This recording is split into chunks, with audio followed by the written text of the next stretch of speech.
તો મહેસાણામાં રાજ્યસભા સાંસદ મયંક નાયક દ્વારા અનોખા પાયલોટ પ્રોજેક્ટની શરૂઆત કરવામાં આવી છે। સગર્ભા અને ધાત્રી માતાઓના નિયમિત હેલ્થ ચેકઅપ માટે 22 લાખ રૂપિયાના ખર્ચે સિવિલ હોસ્પિટલને બસ ભેટ આપવામાં આવી છે। આ બસના માધ્યમથી ગ્રામ્ય વિસ્તારની મહિલાઓને ચેકઅપ માટે હોસ્પિટલ લાવી તપાસ બાદ પરત સુરક્ષિત રીતે ઘરે મૂકવામાં આવશે। સગર્ભા માતાઓના મૃત્યુનો દર ઘટાડવા માટે આ અનોખું અભિયાન શરૂ કરાયું છે। ત્યારે સમગ્ર દેશમાં મહિલાઓ માટે આ પ્રકારે બસ ભેટ આપનાર મયંક નાયક પ્રથમ રાજ્યસભા સાંસદ બન્યા છે।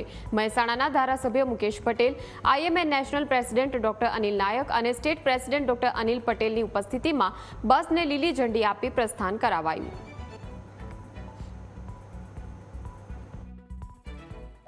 हमारी रोगी कल्याण समिति में एक आ चर्चा निकली थी कि सगर्भा बहनों ने सारवार માટે કેવી રીતે મદદ કરી શકાય। એટલે બેઠા બેઠા વિચાર આવ્યો અને મેં આ માતૃરથ આજે લોન્ચ કર્યો છે।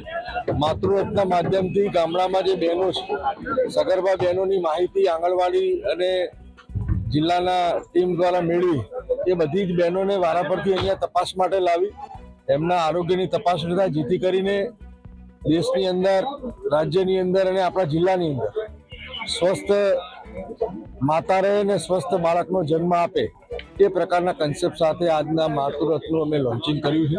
આજ રાજ્યસભાના સાંસદ મયંકભાઈ તરફથી જે માતૃરથનું આજે લોકાર્પણ થયું છે, એના કારણે જે એન્ટીનેટલ ચેકઅપ દ્વારા માતૃઓનો જે પ્રેગ્નન્સીની અંદર જે રેટ છે MMR એ 100% એના હેલ્થ ચેકઅપ, એન્ટીનેટલ ચેકઅપ દ્વારા ઓછું થઈ શકે અને જે કોમ્પ્લિકેશન પ્રેગ્નન્સી દરમિયાન જે વધારે થતા હોય છે એને આપણે એવોઇડ કરી શકીએ અને માતૃઓનો ડેથ રેટ છે એ 100% આનાથી ઓછો થશે અને એન્ટીનેટલ ચેકઅપ એ ગામડે ગામડે સર્ભાગ્ય બહેનોનું ચેકઅપ થ્રુ સારું થશે।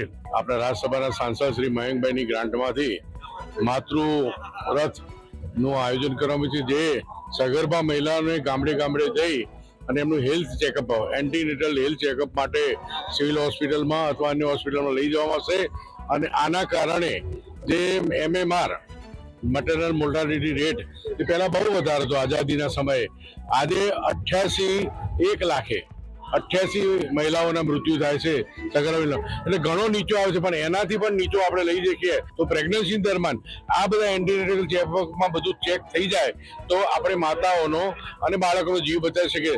તો આ ગુજરાતમાં મહેસાણા ખાતે આ પહેલ થવા બદલ હું સંસદ સભ્યનો, ધારાસભ્યનો, IMA વતી અમારા DDO મેડમે આ પ્રોજેક્ટ માટે સલાહ સૂચન આપ્યા તો ડૉક્ટર મેડમનો પણ આભાર માનું છું।